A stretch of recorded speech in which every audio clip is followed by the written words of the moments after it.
We're back to talk about Igbo apprenticeship model, Africa's indigenous path to wealth creation. Do you think so? Is it true? Okay, we are here to find out. Yeah, well, speaking from experience, I've seen people that went to Igbo boy and now later on turned out to be millionaires and billionaires in their own capacity. So if you're telling me that this is a pathway to growth in Africa, I would say 100% to it, because it has actually yielded more benefits than even some people will go as far as saying, when you can't afford Harvard Business School, the Igbo boy system is a way of bringing people out of poverty. All right, we've been joined this morning by Country Director Igbo Empowerment Foundation, MIEF Worldwide, an organization that adopts Igbo apprenticeship as part of her vision. You're welcome to the studios of Good Morning Anambra Show. Comrade Uzo Ekemezi. A very good morning, Nonye Ajuro. Yeah. Happy Monday morning, and viewers at home, please, wherever you are, even in your office, on your business place, join us for us to have a very extensive discussion in this tropical issue. All right. Now, what's actually your assessment about this Igbo boy or Igbo apprenticeship model, otherwise known as Igbo boy? Assess it for us. Well, thank you very much. In every scenario, there has to be a genesis of it. So there must be a history, okay, of it. And I can tell you that as a person that championed the cause of apprenticeship system and even skills, we're going to talk about apprenticeship systems, you know, it's in various ways, both handwork and also trading, you see. So now I will dissect them in these two areas, you see. First of all, in trading aspect of it, you can see from the biblical injunction what happened between Jacob, okay, and Laban. This is a person that Jacob served for 7 years in the course of having settlement at the end of the day, okay. Then you trace it after 7 years. You see, his demand was not met completely, and he had to go under 7 years so they can be able to get his right wife of his choice. So at the end of the day, 14 years, and he was settled with what do you call it? Rams and other his choice and other things. Okay, so that is a trace of how Igbos begin this particular apprenticeship system. You see, so in Nigeria today, let me just say, because it's we that are Igbos are people that are known for this apprenticeship system. Okay, not that other tribes are not known for that, but that's our major, okay, core value. You see, that we are known. Somebody will pick a brother from his village, or from his neighboring town, or from his relation, or whatever, and took him to a business to learn this particular business, to learn this particular trade. Okay, and in that particular time, a lot of things are involved. Okay, that's what they call master and servant relationship. That's what I'm saying. So, in many things that the master will be, okay, in position to guide him, to teach him, to instruct him, to give him the intricacies and the intricacies of that particular business. Okay, that particular part of trade. You see, the guy will be interested to learn, to bend down, to humble himself, to make sure that he obey his master's instruction. So at the end of the day, he expected that for 7 years or thereabout, that he had to be set free. Why are we doing that? Okay, it is a theory of Indilana. Okay, because when you train somebody, that person at the end of the day is settled. He carry another person and train. It is a recycling, what do you call it, empowerment for those people that are doing that, as in our own particular region here. So you find out that for that particular training the person got, it is not only even about that training, maybe that business that you learn, let me just go and learn business, let me know how to trade, buy and sell. No, there's other core values that have been inculcated in you in that line, that process that are going on this particular training. Okay, morality must be taught to you. Okay, being financial prudent and meticulous must be taught to you, because not for you to be settled at the end of the day. You took the money, you took your business for granted and waste it as the prodigal son did. When he said, my father, give me my own part of the slot, and they give it to him, he went to the far country and now wasted it and come back. Most of the people have already, wasted their business money and retire back to village. Okay, you can see them after settle them. Okay, they cannot pick up from that place that what they did and train another person because the money has been wasted. So most of things have been taught to you, not only for you to go and learn, if I buy this one now, I know what is going to be my profit. They are what we call margin and markup, okay, in business. You see, not only that you are going to study, you study morality. As somebody say here, if somebody is morally corrupt, he will financially corrupt. Okay, so your gap will taught you how to manage money, how to invest money, the type of business you're going to buy and time not to buy. Okay, because now somebody has a problem. Somebody went and buy a cement when it was 11,000, okay, and pay and said that he's coming tomorrow to take it. After 1 month and he now came, cement was 13,000 naira. He was saying the man to give him the 100 bags of cement that he buy. The man told him, say, you must buy it in current price. But do you know when to invest this money? If man had bought it at that particular time and it has already increased. So the question now is that will the man buy the cement at 13,000 naira or that 11,000 naira? That's the question of the fact. Okay, so what I'm talking about is issue of trading, not for you to learn how to, when to buy and when to do this, but morality. Okay, the humility, and also customers, okay, relationship.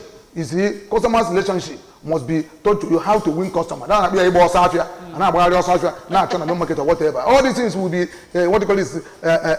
patterns. You learn so much, even beyond the buying and selling. So that's what I'm talking about. Okay. Now, this indigenous business system has remained successful for decades, despite economic challenges and lack of formal institutional support. Why do you think it is so?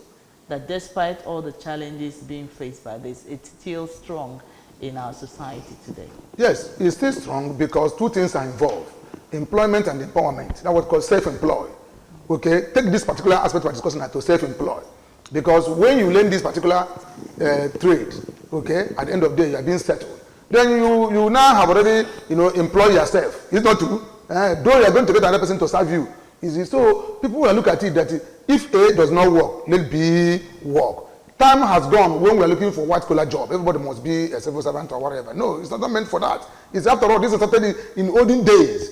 Not only for people to go and learn how to buy and sell, as I said. Skill acquisition, which in my Igbo was a core value of that. That's what I'm talking about. In bringing people to Igbo cultural heritage and identity. 4 things have been known for your own particular tribe. Okay, 1, if you're an Igbo, you must identify you by your language, by the way you dress, by the way what you eat and what you speak, your language. These are 4 cardinal points that we do at Maibo. And that's why we train people. After training people, we give them what we call orientation. After orientation, the person goes to training. After training, the person goes to exhibition.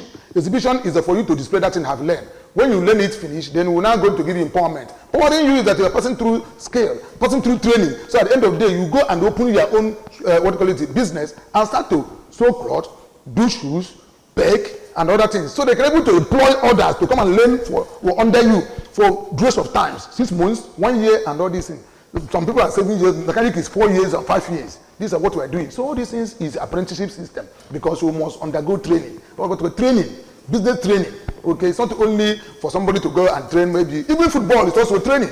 It's a train. Somebody can go and train yourself to play ball, and at the end of the day, you go out and be playing in international scene. So all these things is too late. People are passing through. So why make it to be stronger this time around? Is because people have checked. There's no other alternative.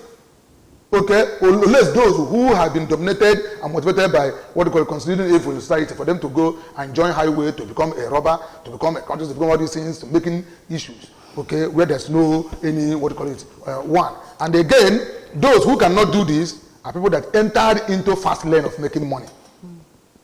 Okay, fast lane of making money. But despite that, some people are still having that core mind that better for me to go and learn how to do business than to go and do this fast learning money. Yahoo and other things people are doing. All right, thank you so much, Comrade Uzo. Yeah, the Igbo apprenticeship model, Africa's indigenous parts. to wealth creation. Yeah, if all you've said about the apprenticeship, Igbo boy is actually speaking in volumes, how come Africa is still the epicenter of poverty in the world? Does it mean that what is being modeled in Nigeria, the eastern part of Nigeria, is not even catching wave in the entire Nigeria, let alone Africa? What would you say is responsible or mitigating rather, against the growth that we should be experiencing in this part of the world with the Igbo apprenticeship model? Thank you very much. Okay, first, cost. I like what you asked, Ajulu. That's very, very good question analysis. Okay, let us deal to the cost. What cost it? Because I normally say here, without cost, there won't be action. Okay, I used to say it without number. You say, I'm not even bothered how God destroyed the first world. It's not about my business. My business is why God destroyed the first world, because of the disobedience. Okay, so why after all these things, Africa has become poverty center of the what do you call it, universe? Okay, you see, what is the problem? The problem is successive leadership failure over the years. Successive leadership failure over the years. Whatever I'm going to do today, blame it to our leaders. You see, because there is no encouragement to medium-scale business, small-scale business. My God, listen, there's no what we call government or support. Rather, we're looking into the large scales. Okay, even that large scale is not even working because the society, the environment is not conducive. Okay, for the industry to thrive. Look at insecurity everywhere in Africa, not only in Nigeria. Okay, you go to many places that's clear. Look at what happened in Mali. Look at what happened in Burkina Faso. Look at what happened in the other places in Niger. These things have been tormenting Africa because if you're not secured, okay, you cannot do business. Then, but the government as a leader, okay, have not have time to empower, okay, small-scale businesses. That is the problem. Rather than election is coming, look at somebody bringing bundle of billions, keeping it in the table to share to people to eat. Those that are in political, what they call it, circle with him, they're going to share that money. But people that peasant farmers who can even go from subsistence farmer to commercial farming, okay, you don't empower them. It's rather you share this money in this particular time. That's what the shaman give you rice, give you tomato. That is leaders are making people for them to become slaves. Because when you pronounce hunger, that is the means for them to win election. Okay, but that is what I'm going to do, to tell them that instead of to give me this money for me to give me rice, give me something for me to empower myself. So tomorrow I'm not going to go back to it. Teach me how to fish and not to give me fish to eat always. So that is what leaders has already made people to become slaves, okay, in their mindset, for them to hope on that. So that is what is kind of the problem that we are having, that despite our effort in this apprenticeship system, Africa still remain the poverty center of the world. So blame it to the leaders, number one. Two, there's no food for lazy man. Okay? The Bible says that. You see, some people are very, very lazy to take up this particular, what they call it, training. You see, the mindset, okay, the mental eloquency of looking into fast track making money. And when it fails, how do we fail? When you are being caught, okay, you face the penalty and that. And that's one of the major problems. People doesn't think. People now, everybody want to do have money immediately. All right, I think we'll get to that where you'll explain this much more, looking at how it used to be and what it is now. But before we get to that, we cannot say entirely that this has not benefited people or benefited our society in one way or the other. Now, how do you think the system has really contributed to commerce and industrial growth in Nigeria, especially in cities like Onitsha, Aba, and Nnewi? Very good. You know, our people are known, they are industrialists. Okay? Our people are known for them to have skill, they are skillful. Okay? They are innovative, they are creative. Okay, so now Onitsha being the largest market in West Africa, okay, from time immemorial. You see, we are getting Onitsha from time immemorial before Nnewi, okay, and there Aba, okay. Aba is known by his textile industry. There, you know that when I say in Iyabashu, okay, even when we are still small, okay, they have what we call Beta company. Bata shoe, okay, Bata this, Bata that, okay, these additional productions, you see, but now, even if people have seen that even that Aba shoe is more superior even than that one that bring from Italy and Spain. You know what I'm trying to say now? Okay, people go to Aba and buy shoes because they do this very well. Something cloth. Okay, then Onitsha knew by the commerce. So when you come to Onitsha at that particular time, you see market full with people. Not only having one person as boy, 1, 2, 3, 4. More than you know, we're serving one person. Okay, as soon as only the boy. The master. So that person, first person that will be settled.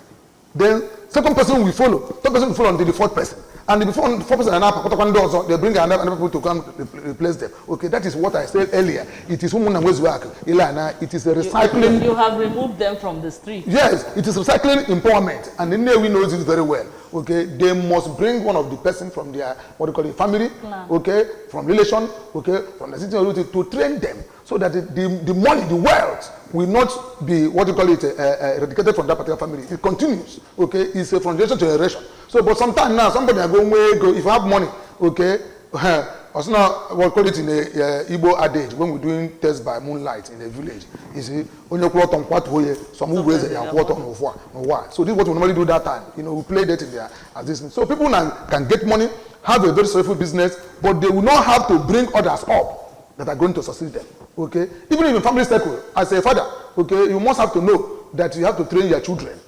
That's what the Bible says. Train your children when you grow, not only increase their morality, in also skills that they are doing, so that after that they take up his business. But however, my sister, some people, their father has made money, okay, wealth, bring them up. When the man just died, people take up the business and squander it. It's no more existing. Now let's talk about the aspect we find ourselves in now, right now. I've heard traders come out to say that Igbo boy is no longer in vogue with the youth of today. That they struggle to get people from the village to come and assist or probably learn this trade. You understand? And some of them, when they even come, the next thing they want to kill their bosses. In fact, they kill their bosses. We know cases where apprentices kill their masters and make away with their money and the rest of it all.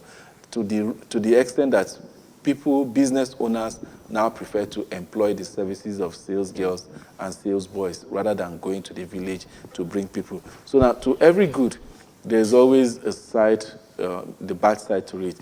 Will you say that with this advent of these youngsters growing up, this generation of youth, no longer fashioning the Igbo boy system to wanting to make money quickly, could you say that in a few years from now, that this apprenticeship that should be a model for taking away poverty in Africa will die a natural death?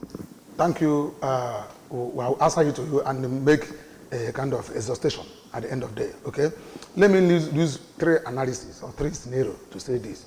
Actually, you know the difference between palm wine and raffia wine. Palm wine is nkwenu, raffia wine is ngwo. So palm wine, okay, drop as a drip, and feed the kind. Then raffia wine, ngwo, okay, rush as an ocean. At the end of the day, it cannot last for some hours and it finish. You know what I'm trying to say? Yeah. That's number 1. 2, okay, the syndrome of Ikpe ego and Ichu ego are not the same. Okay, Ikpe ego and Ichu ego are not the same. So what am I saying? Okay, for you to be creating wealth, for you to be, generating wealth, you see, in a systematic way, you see, grows it and make it to be solidified and stand. Then each way go is for you to rush, okay, to get that, and at the end of the day, the bag is even empty. Then it will fall back and fail. That's what I'm trying to say. So now, that is one of the things. And again, lastly is GMA syndrome. Okay, the GMA syndrome has already bewildered their sensory organ for them to reason, okay, into negativities at that point of time. So now, let me come. Modern time decided to each way go than Ikpe ego. Then, during time of a them. Okay, and all these people that has money at that particular time, you see, on Ikpe ego, they are building the world, okay, and it lasts. Then, undiketa na achu ego, you see, and that's why I call quick make money, fast tracking, making money, you see, without having background, foundation, okay, and what fall back at the end of the day, it collapses. You see, Bible even said, Who want to build a house without first of all counting his money, okay, and know whether he is able to do that? It is a reasonable man that counts his money and make a foundation, okay, solidly, okay, and then they build a house and they stand. Then a foolish man, okay, not count money and build it in the sand, then you win the blow and they blow it off. So each way is building on the sand, okay, without having a foundation. When the wind comes, you blow it off. So now it's going to sustain in this modern time. By time that we begin to advocate, okay, something that is going down, we bring it up. That's what Maibo is doing. Want to bring our cultural heritage and identity as it was then. Ibuzu, okay, Ipa basket of tomato. You don't have a basket of tomato. They say 200,000. That basket is what now who do that? A 200 piece of basket. Do you know how much it is for you to go to Jos and buy tomatoes? How can people go into that? But when we're in the school, we're learning this handwork, okay, and I have a tray. And I have a basket, and I have a hand fan. They know all these things. Where are they now? All right. They don't do that. Okay, we'll still get back to that. But at this point, let's take a short break. In case you're just dropping by, this is Good Morning Anambra Show, and we are talking the Igbo Apprenticeship Model, Africa's Indigenous Path to Wealth Creation. Do you really think this is so these days? As we have Uzo Ekemeze in the studio talk about this. But at this point, please let's go for a very short break. The program returns after now. Do join us again.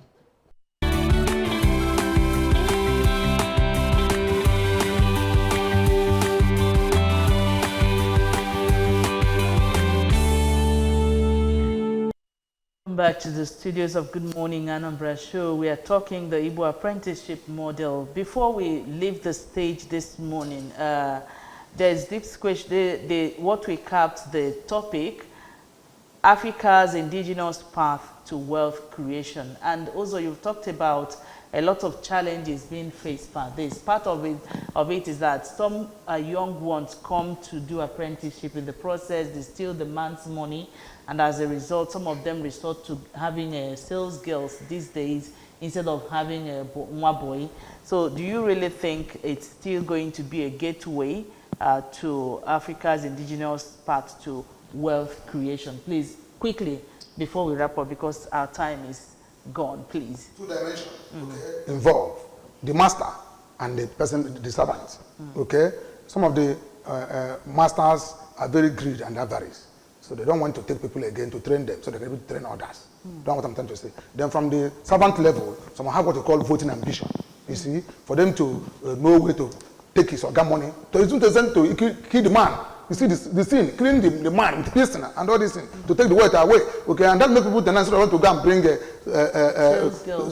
sales girl instead of getting somebody they're going to be trained. Okay, that's what it caused the problem. One is the greed and avarice, two is voting ambition. But for you to know that it's even better, okay, for them to undergo, okay, that particular morality training. As I say, in training, you have to train morally, okay, have to be humble, have to know what it takes to be a servant, okay, and master relationship. If that's there, then the thing will collapse. And again, for people to know what is happening, you see, better go and put yourself in a scale. All right. To learn a scale. I'm talking about young youth, girls and boys, forget about hookup and yahoo. All right. Okay, for over 7 years, you might have trained knowledge and 300 and somebody, some people in skill acquisition.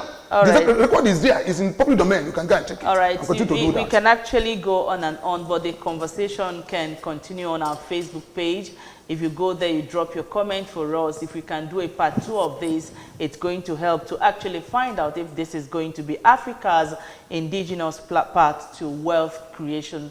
And on that note, we'd like to thank you so much for watching. Thank you so much, Uzo, for your time this morning. Thank you for having me, Ajuru. It's a very beautiful morning. Viewers at home, even before. Let us go back to it. All right, that's it on Good Morning Anambra Show for now. We thank you so much for watching. Up next. Up next is Sports Splash. Don't go anywhere because a whole lot happened over the weekend, and I'm sure you'll definitely get to hear every bit of it from this platform. Don't go anywhere. Sports Splash is coming.